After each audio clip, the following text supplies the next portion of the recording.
নমস্কার, পোস্টের আপনাদের সবাইকে স্বাগত। শুরু করছি আজকের বিশেষ অনুষ্ঠান। আপনাদের সঙ্গে রয়েছে আমি সুপ্রিয়। আপকি বার 200 পার। 2021-এর বিধানসভা নির্বাচনের আগে এটাই শুট ছিল বিজেপির। রাজ্য বিজেপি থেকে বলা ভালো, কেন্দ্রীয় বিজেপির নেতারা কিন্তু সেই একই সুরে বারবার যতবারই 2021-এর বিধানসভা নির্বাচন হয়েছে সে কথাই বলতেন। প্রধানমন্ত্রী নরেন্দ্র মোদী থেকে স্বরাষ্ট্রমন্ত্রী অমিত শাহ। কিন্তু দেখা গেল 2021-এর প্রেক্ষাপটে যদি আমরা আলোচনা করি, আমরা দেখেছি 77-এ গিয়েই বিজেপি থেমে গিয়েছে। কিন্তু আবার যতই সময় এগোচ্ছে, নির্বাচনী উত্তাপ বাড়ছে, নির্বাচনের ঢাকে কাঠি পড়া শুরু হওয়া মাত্রই আবার শুরু হয়ে গিয়েছে যুযুদান দুই দলের রাজনৈতিক তরজা। অপারেশন সিন্দুরের সাফল্য নিয়ে, পাকিস্তানের প্রত্যাঘাত নিয়ে যেভাবে কেন্দ্রীয় সরকার বা বিজেপি গোটা দেশ জুড়ে সাফল্য প্রচার করছেন, সেটা নিয়েও ইতিমধ্যেই রাজনৈতিক অস্ত্র পেয়ে গিয়েছে বিরোধীরা। বারবার বলছেন যে সেনাদের গর্ব, সেনাদের পরাক্রম বারবার বিজেপি বা কেন্দ্রীয় সরকার নিয়ে যাওয়ার চেষ্টা করছে। এবং যখন পশ্চিমবঙ্গে দেশের প্রধানমন্ত্রী নরেন্দ্র মোদী বক্তব্য রেখেছেন, সেখানেও সেই প্রসঙ্গে এসছে এ রাজ্যের শাসক দলের অপশাসন, দুর্নীতির প্রসঙ্গ। দেশের স্বরাষ্ট্রমন্ত্রী অমিত শাহজি যখন তার 3 দিন পরে পশ্চিমবঙ্গ সফরে এসছেন, সেখানেও নেতাজি ইন্ডোর থেকে তিনি বলেছেন সামনের বারে 2026-এ তৃণমূলকে উৎখাত করতে হবে তাদের দুর্নীতির জন্য। আর এবার সরাসরি মাদুরাইয়ের একটি কর্মী সভা থেকে দেশের স্বরাষ্ট্রমন্ত্রী অমিত শাহ এবারে বলেই দিলেন যে 26-এ সরকার গড়বে বিজেপি, 2026-এ বাংলায় সরকার গড়বে বিজেপি। জানি ইতিমধ্যেই আবার ফের রাজনৈতিক পাল্টা চাপানো তো শুরু হয়ে গিয়েছে এবং তৃণমূলের তরফ থেকেও ইতিমধ্যেই তার বক্তব্য আমরা পেয়ে গিয়েছি। বলছেন যে যতই তারা বলুক 2026-এ ফের ক্ষমতায় আসবেন মমতাই। তো শুরুতে আজকে আমাদের এই বিষয় নিয়ে আমরা আলোচনা করব। আমাদের সঙ্গে উপস্থিত যারা অতিথি তাদের সঙ্গে আমি আলাপ করিয়ে দেবো। তবে এটা বলি যে যত সময় যাচ্ছে নির্বাচনী উত্তাপ কিন্তু এসে যাচ্ছে। আর কিছুদিনের মধ্যেই অর্থাৎ 2026-এর নির্বাচন শুরু হবে, তার আগেই হয়তো এই ঠোকাঠুকি শুরু হয়ে গিয়েছে। যদিও বর্তমান পরিস্থিতিতে বা প্রেক্ষাপটে আমরা জানি বেশ অনেকগুলো ইস্যু রয়েছে যেগুলো নির্বাচনী ইস্যু হয়ে যেতে পারে। তার মধ্যে অবশ্যই চাকরিতে দুর্নীতি, অবশ্যই স্বাস্থ্যে দুর্নীতি, অবশ্যই অনুব্রত মণ্ডলের অশালীন কদর্য ভাষায় একজন পুলিশ অফিসারকে আক্রমণ, আর সবথেকে বড় ইস্যু 22শে এপ্রিলের পেহেলগাঁওয়ের জঙ্গি হামলার পর ভারতের প্রত্যাঘাত আর অপারেশন সিন্দুরের সাফল্য নিয়ে গোটা দেশে বিজেপির প্রচার। ফলে বিজেপি যেমন প্রচারের হাতিয়ার করেছে, ঠিক পাশাপাশি তৃণমূল বা বিরোধী দলগুলোও কিন্তু কেন্দ্রীয় সরকারকে নিশানা করতে চাচ্ছেন না। কিন্তু আমরা যেহেতু বাংলার প্রেক্ষাপটে আজকে এই আলোচনা আমরা করব, অর্থাৎ 2026-এর বিধানসভা নির্বাচন, সেখানে আমরা একটু চেষ্টা করব কাটাছেড়া করার যে কোথা থেকে আবার সেই নতুন উদ্যমে বিজেপি মাঠে নামছে। তাহলে কি একটু বলা যায় 2021-এর করা ভুল থেকে কিছুটা হলেও শিক্ষা নিচ্ছে, সেই অনুযায়ী অনুকৌশল তৈরি হচ্ছে, আর পাল্টা তৃণমূলও কতটা তৈরি। আমরা শুরু করবো আলোচনা, আলাপ করে দেবো আমাদের সঙ্গে যারা উপস্থিত অতিথি রয়েছেন। আমার সঙ্গে রয়েছেন স্টুডিওতে বিজেপির মুখপাত্র সমজিৎ ঘোষ। সমজিৎ, আপনাকে স্বাগত। বাইরে থেকে রয়েছেন তৃণমূল কংগ্রেসের মুখপাত্র কৌশিক বিশ্বাস। কৌশিকবাবু, আপনাকে স্বাগত আমাদের সঙ্গে থাকার জন্য। আমার সঙ্গে রয়েছেন রাজনৈতিক বিশ্লেষক অধ্যাপক প্রদীপ চট্টোপাধ্যায়। প্রদীপদা, আপনাকেও স্বাগত। শুরুতে আমরা একটু নজরে রাখবো অমিত শাহজি মাদুরাই থেকে, এই কর্মী সভা থেকে বাংলায় আরও একবার বিজেপি সরকার গড়তে পারে এরকম একটা সম্ভাবনার কথা তিনি বলেছেন। কি বলেছেন শুনবো, তারপরে আমরা আলোচনাটা এগিয়ে নিয়ে যাব। শুনি অমিত শাহজি কি বলেছেন। और मेरी बात कान खोलकर गांठ बांध लेना, कान खोलकर सुन लेना और याद कर कर घर में जाना। 2026 में तमिलनाडु और बंगाल में भारतीय जनता पार्टी और एनडीए की सरकार बनने जा रही है। আমরা শুনলাম অমিত শাহজির বক্তব্য। তবে পাল্টা উত্তরও এসছে তৃণমূলের তরফ থেকে। তৃণমূল মুখপাত্র কুণাল ঘোষ তিনিও কিন্তু পাল্টা উত্তর দিয়েছেন অমিত শাহের এই বক্তব্যে। কি বলেছেন শুনে নেব একবার। অমিত শাহজি ওনার দুবার স্বপ্ন দেখছেন, তামিলনাড়ুতে দাঁড়িয়ে বলছেন বাংলায় 2026, তো 21 সালেও তো বলেছিলেন আব কি বার 200 পার। 77 হোঁচট কমতে কমতে কমতে কমতে কমতে এখন 60 ফাটে গিয়ে দাঁড়িয়েছে। বিধানসভা নির্বাচন আস্তে আস্তে ওটা 30-40 হয়ে যাবে। তো এখন প্রত্যেক ইলেকশনের আগে ওনারা বলেন জিতবো জিতবো, তো কোথায়? বিধানসভায় হারে, পঞ্চায়েতে হারে, বাংলার প্রত্যেকটা জেলা পরিষদ তৃণমূলের। 24 সালের লোকসভা নির্বাচন বড় বড় কথা বলেছিল, বাংলায় তৃণমূলের আসন বেড়েছে, বিজেপির আসন কমে গেছে। তো ফলে ওনাকে বলবো এইসব বাইরে রাজ্যে গিয়ে বড় বড় কথা না বলে উনি এটাও বলুন যে উনি লাস্ট ইলেকশন কত বলেছিলেন আর বাংলার মানুষ ওনাদের কত দিয়েছে, কিভাবে রিফিউজ করেছে, বাংলার অধিকার কেড়ে নিয়ে, বাংলার প্রাপ্য না দিয়ে, বাংলার বিরুদ্ধে কুৎসা করে, বাংলার ইতিহাসকে অপমান করে, বাংলা সংস্কৃতিকে উপেক্ষা করে। অমিত শাহ পারবেন না 2026 বিপুল সংখ্যাগরিষ্ঠতা নিয়ে চতুর্থবারের জন্য মামাটি মানুষের সরকারের মুখ্যমন্ত্রী হবেন মমতা বন্দ্যোপাধ্যায়। আমরা শুনছিলাম কুণাল বাবুর বক্তব্য। তবে এটাও ঠিক, অমিত শাহজি যা বলেছেন ঠিক একই সুরে কখনো সুকান্তবাবু, কখনো শুভেন্দুবাবু তারাও বলছেন 2026-এ ক্ষমতায় আসবে বিজেপি। কিন্তু যে কথা পাল্টা তৃণমূলের তরফ থেকে আসছে সেটাও খুব গুরুত্বপূর্ণ। আমি সেই প্রশ্ন শুরু করব, প্রথম প্রশ্ন রাখবো সঞ্জিতদার কাছে। সঞ্জিতদা, খুব স্বাভাবিকভাবেই বিজেপি একটা সর্বভারতীয় দল, ভারতবর্ষের অনেকগুলো রাজ্যে তারা ক্ষমতায় রয়েছেন, কিন্তু তা সত্ত্বেও বাংলায় যতবার বিজেপি লড়াইতে আসেন, ইদানিংকালের যে রেকর্ড আমরা যদি দেখি, 21-এ আপনারা বলেছেন আপকি বার 200 বার, 24-এর লোকসভা নির্বাচনে আপনারা বলেছেন 30টার বেশি সিট পাবো, কিন্তু উল্টে আমরা যে দেখেছি যা বলেছেন তার থেকে কমে গেছে। তো 2026-এর আগে হঠাৎ করে আবার একটা বড় আকারে এই ধরনের ফানুস দেখিয়ে কি কোনো লাভ আছে? কারণ আপনাদের, আমি মানছি আপনাদের সাংগঠনিক ক্ষমতা বিরোধী দল হিসাবে যথেষ্ট রয়েছে, কিন্তু বাংলার মানুষের পালস, কম্পালশন, মানুষের কাছে পৌঁছানো, তাদের থেকে ভোট করিয়ে নেওয়া এবং সঠিকভাবে মানুষের কাছে একটা স্ট্র্যাটেজি নিয়ে নামা, এটা যতটা বলা সহজ, কাজে পরিণত করা কিন্তু ততটা সহজ নয়। তো সেই কারণে যতবারই অমিত শাহজি বলেন বা প্রধানমন্ত্রী বলেন, তাই পাল্টা কটাক্ষ কিন্তু কখনো মমতা বন্দ্যোপাধ্যায় বলেন বা কখনো কুণাল বাবুরা বলেন। সুতরাং এই যে বক্তব্য অমিত শাহজির, এটা কোথাও মনে হয় না যেটা ফাঁকা আওয়াজ? সঞ্জিতদা, দেখুন, আমাদের প্রধানমন্ত্রী নরেন্দ্র দামোদর দাস মোদিজি, তো তার নেতৃত্বে সারা দেশ এগিয়ে চলেছে। সেখান থেকে তিনি এই পশ্চিমবাংলায় কদিন আগেতে পা দিয়েছেন, আবারও আসছেন, এবং আমাদের অমিত শাহজিও এসেছেন, নেতাজি ইন্ডোর স্টেডিয়ামে বলেছেন, এবং তামিলনাড়ুতেও সেদিনকে পরিষ্কার করে দিয়েছেন। তো যেখান থেকে বলছি, এখন ভোট পার্সেন্টেজটাকে দেখতে হবে। ভোট পার্সেন্টেজে আমরা 37.8% আর টিএমসি 47.1%-এর কাছাকাছি। সেখান থেকে 5% ভোট যদি কমে, এবং 5% ভোট যখনই সনাতনী এখন হিন্দুদের যে জায়গায় চলছে, সেখান থেকে 5% ভোট যখন আমাদের এখানে এসে যাবে, তাহলে ব্যাপারটা 42 কাছাকাছি চলে আসছে। তো সেখানে যে হঠাৎ করে সনাতনী ভোট আপনাদের কাছে আসবে, সেটা কি উদ্দেশ্যে বলছেন? যে পশ্চিমবঙ্গে জুড়ে যেভাবে আপনারা বারবার বলেন বর্তমান শাসক দল সংখ্যালঘুদের তোষণ করে, বিভিন্নভাবে তাদেরকে ব্যবহার করে, সেখানেও আপনারা বারবার এই পাল্টা তত্ত্ব তুলে আনছেন, বা মাফ করবেন, যে সনাতনী হিন্দুদেরকে, আবেগকে সামনে এনে রেখে সেই ভোটটাকে ট্রান্সফার করতে চাইছেন? না, এখানে আবেগ নয়, এখানে বাস্তব যে জায়গাটা বলছি, এই যে সরকার, কোথাও মনে হয় না এটা মেরুকরণের রাজনীতি হয়ে যাচ্ছে সঞ্জিতদা? না, মেরুকরণের কোনো ব্যাপার না। কারণ এখন পশ্চিমবঙ্গে যে অবস্থায় সনাতনীরা রয়েছে, সেইখান থেকে এই তৃণমূল সরকারের প্রতি আস্থা, বিশ্বাস বলে কিছু নেই, এবং এই সরকার দুর্নীতিতে ডুবে আছে। মহিলাদের এখানে কোনো রকমভাবে সম্মান নেই। কদিন আগেতে আপনারা দেখেছেন অনুব্রত মণ্ডল মহাশয় যে কীভাবে মানে মহিলাদের কটূক্তি করছেন, তারপরেও তিনি, এই সরকার নীরব। তো একটার পর একটা যেখানে ইস্যু তৈরি হচ্ছে, এবং সবথেকে যেটা তাৎপর্যপূর্ণ যে ঘটনা, সেটা হচ্ছে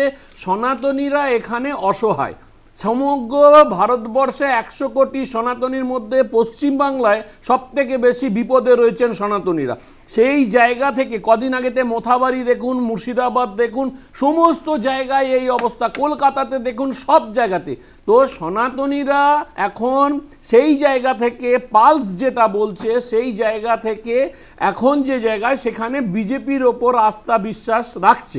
তো সেই জায়গাটা থেকে 5% ভোট সুইং করলেই সেখানে বিজেপি 2026-এ ক্ষমতায় আসবে। 185 থেকে 190 অবধি টার্গেট, এবং এই জায়গাটাতেই ফুলফিল হবে। এবং দেখবেন এখানে নতুন কোনো শিল্প নেই, কর্মসংস্থান নেই, যুবকরা কাজ পাচ্ছে না, দুর্নীতিতে ভরে গেছে। এখন একটাই জিনিস আছে, সেটা হচ্ছে এসো করে খাই, যা পাই লুটে পুটে খাই। তো এখানের এই সিন্ডিকেট রাজের কথা বলছেন, সিন্ডিকেট চলছে সব কিছুতেই। আপনি চাকরি দুর্নীতি বলুন, সেখানে আজকে ধরুন চাকরিতে এই যে যারা চাকরি হারা হয়েছে তারা তৃণমূলের নেতারা চুরি করেছে, সেখানে বলছে ভাতা দিয়ে দেবো। কেন?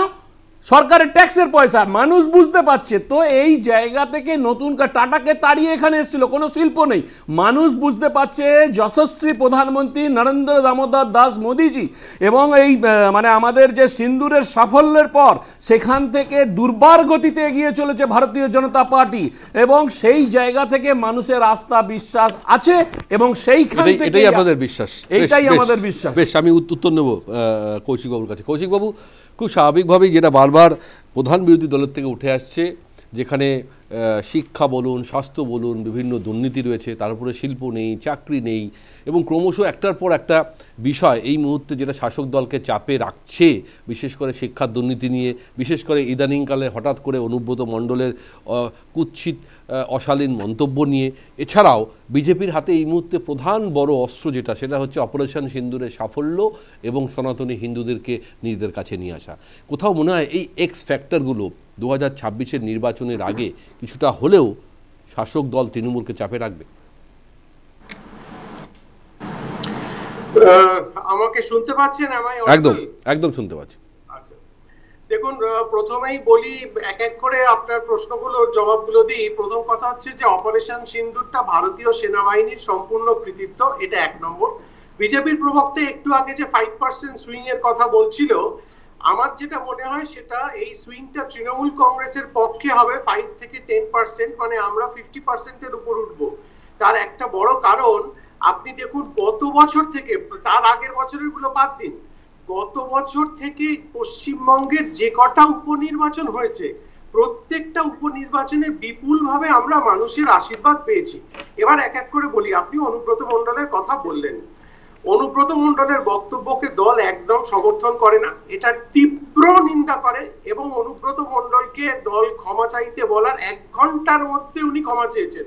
আর একটা ছোট্ট কথা বলি, কয়েকদিন আগে আপনারা কাগজে দেখেছেন যে বিজেপির একজন মহিলা নেত্রী হরিদ্বারে তিনি তার নিজের মেয়ের সঙ্গে কি ধরনের ঘটনা ঘটিয়েছেন, সেটা টিভিতে মুখে বলতেও আমাদের লজ্জায় মাথা হেঁট হয়ে আছে। আপনারা শুনেছেন কি যে গত দুদিনে বিজেপি তার সেই মহিলা নেত্রীর বিরুদ্ধে কিছু বলেছে বা কিছু ব্যবস্থা নিয়েছে? এমনকি আমাদের ভারতীয় সেনাবাহিনীর যিনি বীরাঙ্গনা সোফিয়া কুরেশি, তার সম্পর্কে মধ্যপ্রদেশের বিজেপির মন্ত্রীর যে মন্তব্য, আপনারা শুনেছেন কি যে বিজেপি সেটা নিয়ে কোন রকম নিন্দা করেছে? আসলে ব্যাপারটা হচ্ছে কি, বিজেপিও নিজেরাও বুঝতে পেরে গেছে যে বিজেপির পায়ের তলায় মাটি নেই।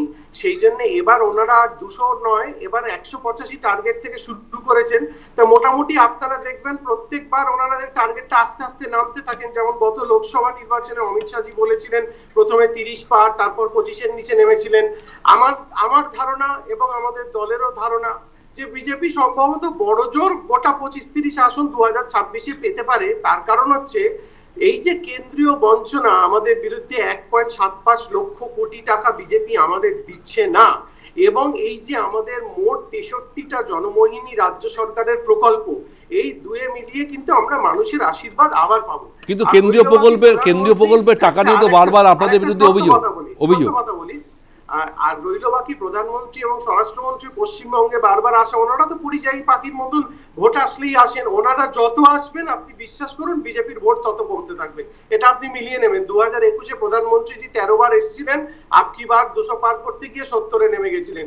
ওনারা পশ্চিমবঙ্গে স্বাগত, গণতান্ত্রিক রাজ্য, যে কেউ যখন তখন আসতে পারেন, কিন্তু দেয়ালের লিখনটা পড়ে নিন, এবারেও ওনারা গোহারান হারবেন, 2026-এ আবার সবুজ জড়ই পশ্চিমবঙ্গে উঠতে চলেছে। বেশ কৌশিক, আমি এই প্রশ্নটা রাখছি। আপনি বলেন কেন্দ্রীয় প্রকল্পের বরাদ্দ টাকা বাংলা পাচ্ছে না বা রাজ্য পাচ্ছে না, এটা যেমন ঠিক পাশাপাশি এটাও ঠিক যে অভিযোগ বারবার উঠছে যে আপনারা ঠিক মতন সেই টাকা হিসেব দিতে পারছেন না। 2, যে প্রকল্পের টাকা যেখানে ব্যবহার করা উচিত সেটা অন্য কাজে ব্যবহার করা হচ্ছে, দলীয় রাজনীতিতে ব্যবহার করা হচ্ছে। এই অভিযোগ বারবার আসছে বলেই তো আপনাদেরকে কেন্দ্রীয় প্রকল্পের টাকা দিচ্ছে না, তার জন্য আপনারা দিল্লিতেও ধর্ণা দিয়েছেন। একটা কথা বলি, এই যে মনরেগা নিয়ে আমাদের বিরুদ্ধে অভিযোগ ছিল যে মনরেগায় ভুয়ো জব কার্ড, গত লোকসভা নির্বাচনের আগে যে শেষ লোকসভার অধিবেশনটা হয়েছিল সেখানে বিজেপির কেন্দ্রীয় কৃষি প্রতিমন্ত্রী বলেছিলেন পশ্চিমবঙ্গে ভুয়ো জব কার্ডের সংখ্যা 5416। তা সত্ত্বেও 59 লক্ষ মানুষের মনরেগা আটকে রেখেছেন কেন? 2 সপ্তাহ আগে আপনারা দেখেছেন নির্লজ্জ বিজেপির মন্ত্রীর ছেলে গুজরাটে মনরেগার টাকা চুরি করেছে। একটা কেন্দ্রীয় দলকে পাঠাতে দেখেছেন? একটা জিনিস ভুলে যাবেন না, 57টা কেন্দ্রীয় দল 2020 থেকে 2024-এর মধ্যে পশ্চিমবঙ্গে এসেছিল কেন্দ্রীয়ভাবে বিভিন্ন জিনিস তদন্ত করতে। 3 সপ্তাহ আগে বিজেপির গুজরাটের মন্ত্রীর ছেলে চুরির দায়ে ধরা পড়লো। একটা কেন্দ্রীয় দল কেন যায়নি তার জবাব আমরা তৃণমূল কংগ্রেসের পক্ষ থেকে আজকে চাচ্ছি। ফলে পশ্চিমবঙ্গের মানুষ এদের ভাওতায় আর ভুলছে না। এই যে আবাস যোজনার 11.5 লক্ষ বাড়ির তালিকা প্রদীপ দেয়া, মানে প্রদীপ আমাদের মাননীয় মন্ত্রী, পঞ্চায়েত মন্ত্রী প্রদীপ মজুমদারের দপ্তর থেকে আবার করে যখন জমা দেওয়া হয়েছিল, তারপরেও কিন্তু তারা আমাদের টাকাটা আটকে রেখেছে।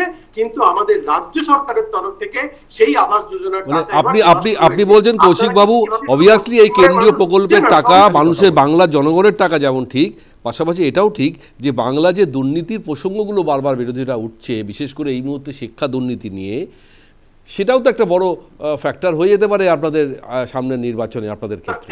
একটা জিনিস আমাকে বলুন, সেইটা হচ্ছে যে এই যে দুর্নীতির প্রসঙ্গ আপনারা দেখেছিলেন, নারদা কাণ্ডের দুর্নীতির প্রসঙ্গ উঠেছিল, সাদা কাণ্ডের দুর্নীতির প্রসঙ্গ উঠেছিল, তারপরে সাকসেসিভ নির্বাচনগুলোয় কি রেজাল্ট হয়েছিল আপনারা দেখেননি? সেই রেজাল্টগুলো দেখেছিলেন তো? মধ্যপ্রদেশের ব্যাপক কেলেঙ্কারিতে আলফ্রেড হিচককের উপন্যাসকেও হার মানায়, যে ইনভেস্টিগেট করতে যাচ্ছিল সেই মার্ডার হয়ে যাচ্ছিল। পাশের রাজ্য ত্রিপুরায় 10,000 শিক্ষক চাকরি পাননি। আমাদের রাজ্যের মানবিক মুখ্যমন্ত্রীর এই সাহস এবং এই সততা আছে, উনি সঙ্গে সঙ্গে ওই চাকরিহারা শিক্ষকদের 3-4 দিনের মধ্যে নেতাজি ইন্ডোর স্টেডিয়ামে মিটিং করেছিলেন এবং রাজ্য সরকার এখন আইনি পথেও দেখছে এবং সুপ্রিম কোর্টের যে অর্ডার সেটাকেও মান্যতা দিয়ে এগোচ্ছে। কিন্তু আলটিমেটলি সেটা এখন কোর্টের গেরোয় গিয়ে আটকে আছে। আলটিমেটলি সেই পরীক্ষা আদৌ নেওয়া যাবে কিনা সেটাও দেখতে হবে। তবে আজকে গ্রুপ সি আর গ্রুপ ডি ভাতা নিয়েও কিন্তু ইতিমধ্যেই অমৃতা সিনহার বেঞ্চে প্রশ্ন উঠেছে। আমাদের রাজ্য সরকারের যতটা করার আইনের পরিধির মধ্যে থেকে তারা তো ততটা করছে। কিন্তু একটা কথা বলুন তো, আমি এখানে এইটা প্রসঙ্গটা না উত্থাপন করে পারছি না। উত্তাল আর্যিকরণ যেটা বাম এবং বিজেপি মিলে করেছিল কিছু মিথ্যা রিপোর্টের উপর বেস করে, তারপর তার 5 মাস পর 6টা কেন্দ্রের উপনির্বাচন হলো। না আমি আসছি, দেখুন উপনির্বাচনে শাসক দল যেতে, এটা নিয়ে নতুন কোনো কিছু নয়, কোনো বাধা দেওয়ার নিয়ম নেই। ঠিক দেখুন, নির্বাচনে জেতা মানেই মানুষের মন পেয়ে যাওয়া, এটাও কিন্তু আমরা মানতে পারছি না। কোচ আমি আসবো আপনার কাছে, এরপরে আমি যাব প্রদীপদার কাছে। প্রদীপদা, রাজনৈতিক বিশ্লেষক হিসেবে আমি আপনার একটু বিশ্লেষণ চাইছি যে অবভিয়াসলি যে একটা টার্গেট, কিন্তু স্ক্রিনে আর কাউকে দেখতে পাচ্ছি না। আচ্ছা, আপনার নেটওয়ার্কটা একটু ইস্যু হচ্ছে, আমরা দেখছি। আমি প্রদীপদা আপনাকে জানতে চাইছি, প্রদীপদা, যে বারবার একটা টার্গেট সেট করে দেওয়া হয় বিজেপির তরফ থেকে, যেটা 2021-এ দেখেছি, 2024-এ দেখেছি, কিন্তু আলটিমেটলি সেটা ফেল করে। আমি জানি না এই ধরনের টার্গেট সেট করার কি মানে আছে, নির্বাচনের এখনও অনেক দেরি তার আগে। কিন্তু আসলভাবে যে বর্তমান পরিস্থিতি বাংলার রাজ্য রাজনীতি দাঁড়িয়ে আছে, সেখানে কোথাও কি মনে হয় যে তৃণমূল এই মুহূর্তে যথেষ্ট চাপের মধ্যে আছে বা যথেষ্ট বেকায়দার মধ্যে আছে, যেখানে সাধারণ মানুষকে বোঝাতে হবে যে শিক্ষায় দুর্নীতি হয়নি, স্বাস্থ্যের দুর্নীতি হয়নি, অনুব্রত মণ্ডলের মতন লোক যারা এই মুহূর্তে অশালীন কদর্য ভাষা ব্যবহার করছে তাদের সঙ্গে দল নেই। তাছাড়াও এমন এই অপারেশন সিন্দুরের সাফল্য যেভাবে বিজেপি সরকার প্রচার করছে, সেখানে অনেকটাই কোথাও না কোথাও তৃণমূলের কাছে পাল্টা হাতিয়ার বা রণকৌশল কোথাও না কোথাও মনে হচ্ছে পিছিয়ে পড়ছে। সত্যি কি তাই, না এটা শুধুমাত্রই মুখে একটা মুখের লড়াই, যেটা বলবো কাগজে কলমে হয়তো অনেকে অনেক কিছু বলবে, কিন্তু গ্রাউন্ড লেভেলে নেবে সেই লড়াই জেতা বিজেপির পক্ষে অতটা সহজ হবে না? সুপ্রিয়দা, প্রথমেই বলি যে আপনি শুরু করলেন যে 2021-এর ভুল থেকে বিজেপি শিক্ষা নিয়েছে কিনা। দেখুন, 2021-এ সব থেকে যেটা ভুল বলে আমরা বুঝি সেটা হচ্ছে যে পশ্চিমবঙ্গের নির্বাচনের যে ইস্যুগুলো সেগুলো কারা সেট করছে। 2021-এ আমরা দেখেছিলাম সেই নির্বাচনী ইস্যুগুলো সেট করছে দিল্লির নেতারা, অর্থাৎ প্রধানমন্ত্রী, স্বরাষ্ট্রমন্ত্রী বা বিজেপির রাজ্য কেন্দ্রীয় সভাপতি। এখন মুশকিল হচ্ছে যে পশ্চিমবঙ্গের নির্বাচনকে উতরাতে গেলে পশ্চিমবঙ্গের রাজ্য কমিটি বা রাজ্য বিজেপির যারা নেতৃত্ব আছে তাদেরকে নির্বাচনী ইস্যুটা সেট করতে হবে। এখানে বিরোধী দলনেতা শুভেন্দু অধিকারী তিনি বেশ কিছু মাস আগে থেকে যেটা বলছিলেন সেটা হচ্ছে সনাতনী হিন্দু ধর্মের একটা অসুবিধা আছে, তাদেরকে জাগ্রত করতে হবে এবং সেই ভোটটা তারা পেতে পারেন সনাতনী হিন্দু।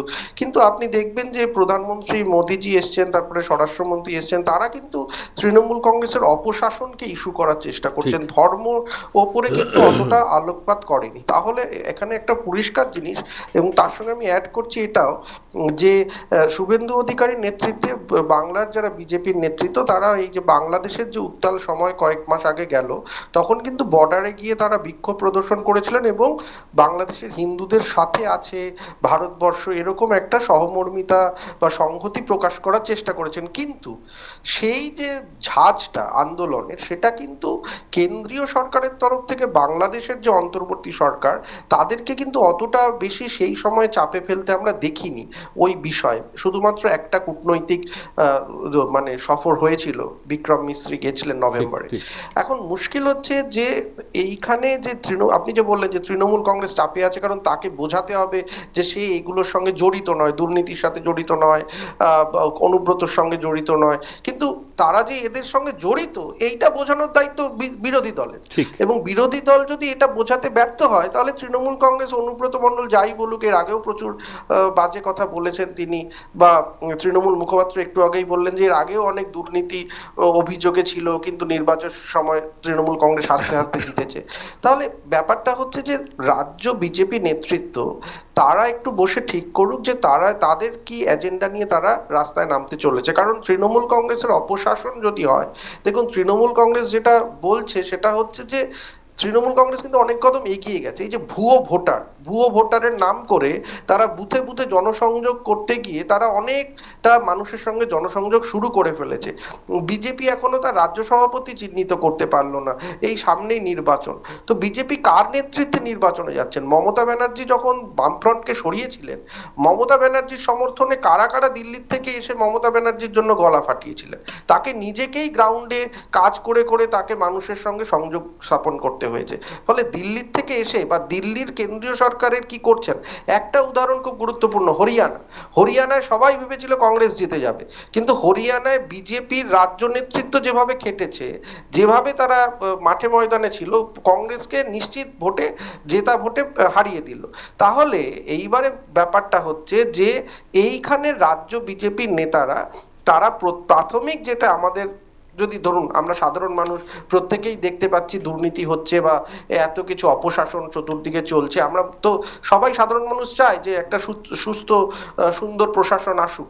তাহলে তার জন্য বিরোধী দলকে বিকল্প হতে হবে, বিকল্প হলে তার একটা নেতৃত্ব ঠিক করতে হবে, তাহলে তার সভাপতি নির্বাচন প্রয়োজন, তারকে মুখ্যমন্ত্রীর মুখ হবে সেটা জানানো প্রয়োজন, এবং প্রধানমন্ত্রী তো মুখ্যমন্ত্রী হতে আসবেন না এখানে। ফলে এখানে কারা কারা কার নেতৃত্বে আগামী দিনে পশ্চিমবঙ্গবাসী সুস্থ সুন্দর প্রশাসন দেখবে। এবং সেখানেও একটা বড় অসুবিধা, সেটা হচ্ছে যদি শুধু হিন্দু ধর্মের ওপরে কথা হয় তাহলে তো সাধারণ মানুষ যারা সংখ্যালঘু তারা তার সঙ্গে থাকবে না। যারা হিন্দু আগেই 20% 25% ভোট তো বেরিয়ে যাচ্ছে, এবং তারপরে হচ্ছে হিন্দু উদারবাদী, আমরাও হিন্দু, কিন্তু আমাদের মধ্যে কি ওই ব্লকেটটা আছে যে হ্যাঁ এখান থেকে মুসলিমদের কিছু অসুবিধা যাতে হয় আমরা দেখবো, মানে মুসলিমদের সাথে থাকবো না, তাদেরকে এড়িয়ে চলবো, বা শুভেন্দু বাবুর কথায় একদম ঘাট ধাক্কা দিয়ে মানে একটা সঠিক স্ট্র্যাটেজি তৈরি করতে হবে যদি 2026-এর একেবারে নির্বাচন জিততে হয় বিজেপি এবং আমি সেটাই বলছি, স্ট্র্যাটেজির মধ্যে অবভিয়াসলি নেতৃত্ব থাকবে, এজেন্ডা থাকবে, সাংগঠনিক শক্তি থাকবে এবং বুথ ভিত্তিক কর্মীদের আসল কাজ থাকবে। সেটা কতটা বিজেপি তৈরি, শুধু কোনো জনসভায় গিয়ে একটা টার্গেট সেট করে দিলে হয় না, তারপরে সাংগঠনিক কতটা শক্তিশালী হলো দল সেদিকেও নজর রাখতে হবে। আমরা একটা ছোট্ট বিজ্ঞাপন বিরতি নেব, আমরা ফিরে এসে আবার এই আলোচনা আমাদের এগিয়ে নিয়ে যাবো। ততক্ষণ পর্যন্ত সঙ্গে থাকুন, ফিরে আসছি। দেখুন, আমাদের সভাপতি কে হলো কি না হলো সেটা বড় কথা না, কারণ শীর্ষ ভরসা নরেন্দ্র মোদীজির আমাদের ভরসা। তো সেই জায়গাটাকে দেখে আমরা এগিয়ে, নরেন্দ্র মোদীজি তো আর বাংলাদেশের মাঠে নেবে নির্বাচন করবে না, আমি বলছি। তো সেই জায়গাটার পর আমরা সর্বভারতীয় দল, আঞ্চলিক দল না, একটা দল যার সাথে লড়াই হচ্ছিল সে হবে, সে আগে সর্বভারতীয় দলের তকমা ছিল, এখন আঞ্চলিক দলে এসে গেছে, কারণ তার কাছে এখন অস্তিত্ব সংকটের জায়গা তৈরি হয়ে যাবে, কারণ এখানে যদি হেরে যায় আর কোথাও কিছু করতে পারবে না।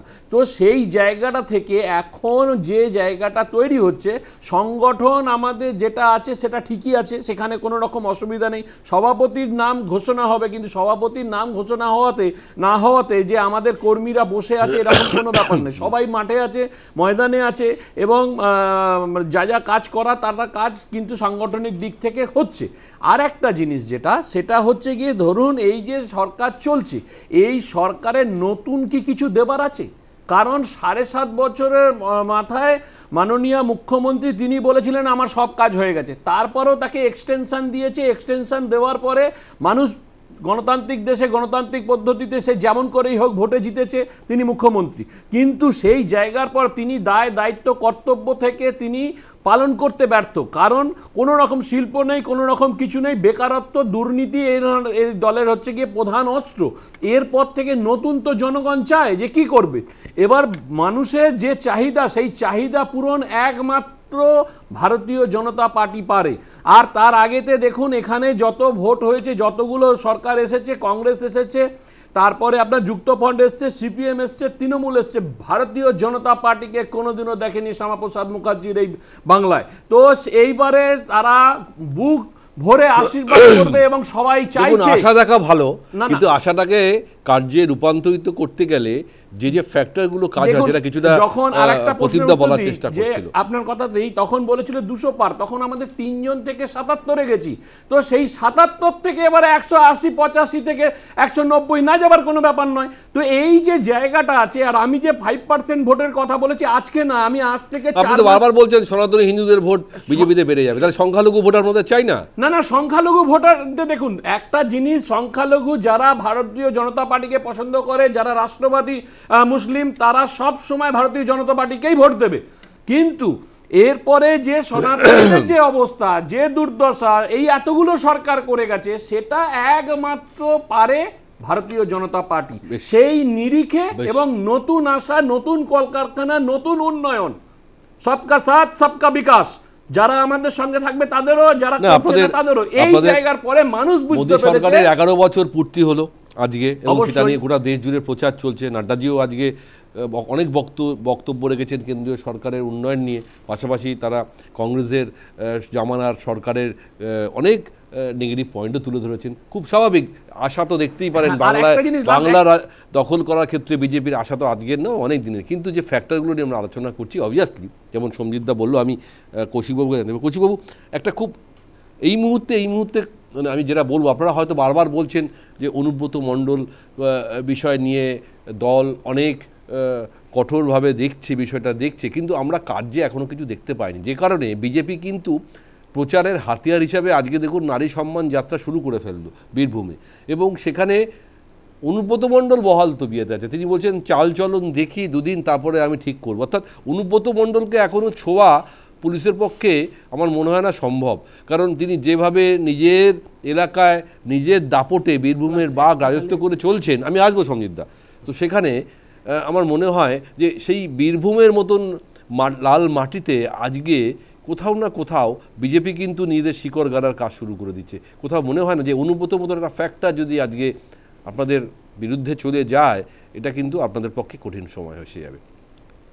কৌশিকবাবু, দেখুন, প্রথম কথাই হচ্ছে উন্নাও হাতরাসের গণধর্ষণের মালা পরানোর বিজেপি নারী সম্মান যাত্রা করছে, এর থেকে হাস্যকর মনে হয় ভারতবর্ষে আর কিছু নেই। 2 নম্বর, সরাসরি অনুব্রত মণ্ডলের প্রসঙ্গে বলি, অনুব্রত মণ্ডলকে দল একেবারে তীব্রভাবে ভৎসনা করার পর 1 ঘন্টার মধ্যে লিখিতভাবে এবং ভিডিও রেকর্ডিং বার্তার মাধ্যমে ক্ষমা চাইয়েছিল। তার বিরুদ্ধে পুলিশ এফআইআর রুজু করেছিল এবং অনুব্রত মণ্ডল সেই এফআইআরটাকে কমপ্লাই করে দলের কাছে ক্ষমা চেয়ে কি হবে? তিনি কি বলতে দিন। ফলে এই ক্ষেত্রে যেটা হচ্ছে সেটা হচ্ছে আইনের পথে চলবে। তৃণমূল কংগ্রেস কোনো রকম ভাবেই অনুব্রত মণ্ডলের এই বক্তব্যকে সমর্থন করেনি, তীব্র নিন্দা করেছে এবং আইনের পথে চলে যদি তার সাজা হওয়ার হয় সেটা হবে। কিন্তু এইরকম দৃষ্টান্ত বিজেপি করেছে এরকম একটাও দেখাতে পারবেন? 2 নম্বর কথা হচ্ছে, বিজেপির প্রবক্তাকে একটু প্রশ্ন করুন তো যে আজ পশ্চিমবঙ্গের নির্বাচন আর মাত্র 10 মাস বাকি আছে, ওনাদের মুখ্যমন্ত্রীর পদপ্রার্থী কে? কামিনী কাঞ্চন যোগে 2021-এর বিধানসভা নির্বাচন আমাদের কাউকে দরকার পড়ে না। নরেন্দ্র দামোদর দাস মোদিজির মুখটাই সবকিছু। আমরা যখন যেখানে যে জায়গায় লড়াই করি কোনো মুখ নিয়ে লড়াই করি না। ভারতীয় জনতা পার্টি বিজেপি সিম্বলটাই সবথেকে বড়। রাজ্য সভাপতি উনি বলেছেন কামিনী কাঞ্চন যোগে হেরেছি। এই কামিনীটাকে কি বিজেপির প্রবক্তা এখানে একটু এক্সপ্লেন করে দেবেন? ওনাদের যিনি প্রাক্তন রাজ্য সভাপতি বলেছিলেন, আজকে 10 বছর হলো বিজেপি রাজ্য সরকার রয়েছে, ভারতবর্ষে 7.5 কোটি মানুষের দৈনন্দিন ইনকাম 225 টাকার কম। ভারতবর্ষের নতুন দিশা এখন অর্থনৈতিক থেকে 4 নম্বর জায়গায় নিয়ে গেছে নরেন্দ্র দামোদর দাস মোদিজি। এর পরেও বলছেন পশ্চিমবঙ্গের অবস্থাটা কোন জায়গায় নিয়ে গেছেন দেখুন, অর্থনৈতিক দিক থেকে একেবারে তলানিতে নেমে গেছে পশ্চিমবঙ্গে। বেশ আমি একটু প্রদীপ দা কাছে যাবো। আসবো শীঘ্রই ভারতবর্ষ থেকেও বিদায় নেবে। বেশ সেটা বিজেপিকে বলুন নরেন্দ্র মোদীকে মুখ্যমন্ত্রী পদপ্রার্থী করে দিতে। সেটা 2029-এ আমরা দেখবো। তার আগে তো লোকসভা নির্বাচন নেই। আমি আসবো, পরে আসবো, কৌশিকবাবু আসবো। আমি প্রদীপদার কাছে। প্রদীপদা, আজকে খুব গুরুত্বপূর্ণ একটা বিষয় হয়েছে অমৃতা সিনহার বেঞ্চে। গ্রুপ সি গ্রুপ ডি কর্মীদের ভাতা নিয়ে কিন্তু খুব স্পষ্টভাবে বেশ কিছু প্রশ্ন তুলে দিয়েছেন যে কিসের ভিত্তিতে এই ভাতা দেওয়া হচ্ছে। কিছু লোক ঘরে বসে থাকবে আর সরকারি টাকা পাবে, এটাও তো হতে পারে না। এবং এর আগে এর ধরনের কোনো নিয়ম হয়েছে কিনা বা এই ধরনের কোনো ঘটনা ঘটেছে কিনা রাজ্য সরকার ভাতা দিচ্ছে সেটাও জানতে চেয়েছে। অর্থাৎ আজকে অর্ডার না দিলেও তিনি কিন্তু কার্যত বলে দিয়েছেন এই মুহূর্তে ভাতা দেবেন না। ফলে মুখ্যমন্ত্রী যে অন্তর্বর্তীকালীন ভাতা ঘোষণা করেছিল গ্রুপ ডি আর গ্রুপ সিতে 20,000, 25,000 আর 20,000, সেটা তো এখন এই মুহূর্তে 20 বাউ চলে। এক হচ্ছে পরীক্ষা আজকে বলেছেন যতক্ষণ পর্যন্ত অর্ডার না আসছে অফিসিয়ালি ততক্ষণ পর্যন্ত তার যে পর্যবেক্ষণ অর্ডার পেলে আমরা বুঝবো, কিন্তু পর্যবেক্ষণের কথা বলছেন। আমি প্রদীপদার কাছে জানতে, প্রদীপদা সত্যিই তো যে সুপ্রিম নির্দেশে 26,000 শিক্ষক অশিক্ষক কর্মীদের চাকরি চলে গেছে। মুখ্যমন্ত্রী মমতা বন্দ্যোপাধ্যায় বলেছিলেন যে আমি সবার চাকরি বাঁচানোর চেষ্টা করব, কিন্তু আলটিমেটলি সুপ্রিম কোর্টের নির্দেশ মেনে সবাইকে পরীক্ষা দিতে হবে। কিন্তু তারপরেও আমরা দেখছি সেটা নিয়েও মামলা, সেটা এই মুহূর্তে কোর্টে ঝুলে আছে। আবার গ্রুপ সি গ্রুপ ডি যে মামলা হয়েছে সেখানে ভাতা দেওয়া নিয়েও কিন্তু অমৃতা সিনহার বেঞ্চ প্রশ্ন তুলেছেন আদৌ সেই ভাতা দেওয়া যায় কিনা। ফলে কোথাও মনে হচ্ছে না যে এসএসসির এই দুর্নীতি, চাকরির দুর্নীতি আজকে বিজেপি একটা হাতিয়ার বা বিরোধীদের কাছে হাতিয়ার, যেমন ঠিক ততটাই শাসক দল এই মুহূর্তে কিভাবে গোটা বিষয়টাকে সামলাবে এটা কিন্তু 2026-এর কাছে একটা বড় ফ্যাক্টর হয়ে গেলে হয়ে যেতে পারে। কিভাবে দেখছেন? দেখুন, আমি প্রথমেই বলছি যে এই নিয়োগ দুর্নীতি মানে 26,000 থেকে গ্রুপ ডি গ্রুপ সি যাই বলুন না কেন, এই সব কিছু সুপ্রিম কোর্ট যেভাবে দেখেছে আর রাজ্য সরকার যেভাবে দেখছে, এই দুটোর মধ্যে জাতাকলে কিন্তু যারা চাকরি হারিয়েছে তারাই পড়ছে। এবং তার ফলে যেটা হচ্ছে যে আগামী দিনে এই নিয়োগ কতটা স্বচ্ছ হবে না হবে এটা কোর্টে মামলার পর মামলা চলতে থাকবে। এবং যখন দেখবেন আপনি কোর্টে একটা মামলা চলে তখন বিভিন্ন ধরনের ন্যারেটিভ তৈরি হয়, মানে শাসক দল একরকম ভাবে বলে, বিরোধীরা আরেক রকম ভাবে বলে। ফলে সাধারণ মানুষের কাছে সঠিক যে কোনটা ঠিক কোনটা বেঠিক এটা তো কোর্ট রায় দেওয়ার আগে বোঝা যায় না।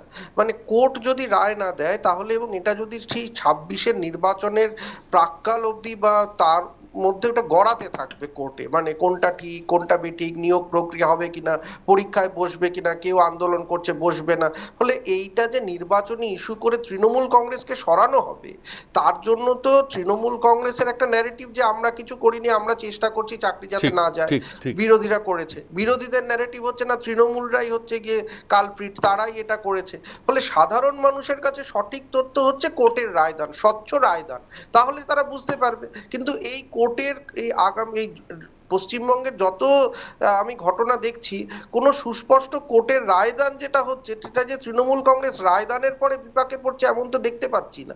আপনি আরজিকর কাণ্ড দেখুন, সেখানে তো প্রত্যাশা ছিল অনেকে জড়িত, কিন্তু কোর্ট শেষ অবধি একজনকে, যাকে এই রাজ্য সরকার পুলিশ ধরেছিল, তার উপরেই সবটা দেখালো যে সেই হচ্ছে একমাত্র কালপ্রিট। ফলে কোর্ট যদি আপনার ভার্ডিক্ট না দেয় সময় মতো, তো এটা যদি সেই 26-এর নির্বাচনের পরে ভার্ডিক্ট আসে যে হ্যাঁ তৃণমূল কংগ্রেস যা করেছে ভুল করেছে, এই এতজন টাকা নিয়েছিল, তো মানুষ তখন বুঝবে কি? তখন তো সে তার ভোটটা কাস্ট করে দিচ্ছে।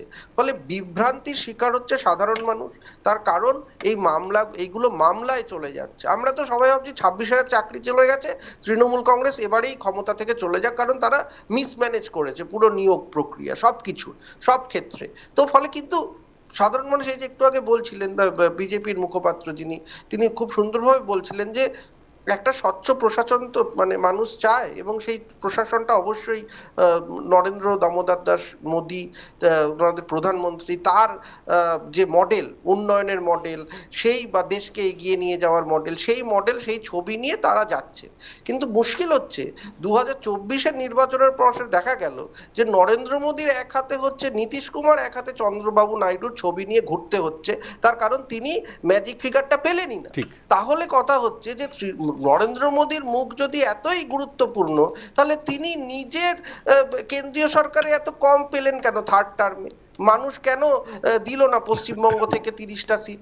তো ফলে এই জায়গাটায় বুঝতে হবে যে কোথাও আপনি রাজ্যের নেতার ছবি নিয়ে মোদীর ছবিটা ব্যাকগ্রাউন্ডে প্রধানমন্ত্রী হয়েছেন, তো সেই সেখানে খুব স্বাভাবিক হবে। নীতিশ কুমার, আমি কি বলছি, চন্দ্রবাবু নাইডু সাহায্য ছাড়া তো হতো না। ওনার 60খানা সিট কমে গেছে, বিজেপি 60টা সিট কমেছে, 60 তো সেই জায়গা থেকে ভোট হয়। পুলিশকে সরিয়ে দিন, আর পুরো রাষ্ট্রপতির হিসেবে যদি ভোট হয়, তাহলে দেখবেন তৃণমূলের 30টা সিট এসে দাঁড়িয়ে যাবে। দেখুন 2021-এর আগে শেষ করতে হবে। অনেকে বিজেপিতে পদত্যাগ করতে বলুন, কারণ সবাই কেন্দ্রীয় বাহিনী দিয়ে নির্বাচন হয়, সেই কেন্দ্রীয় বাহিনীটা স্বরাষ্ট্রমন্ত্রীর আন্ডারে, আগে তাহলে ওনাকে পদত্যাগ করিয়ে নিন।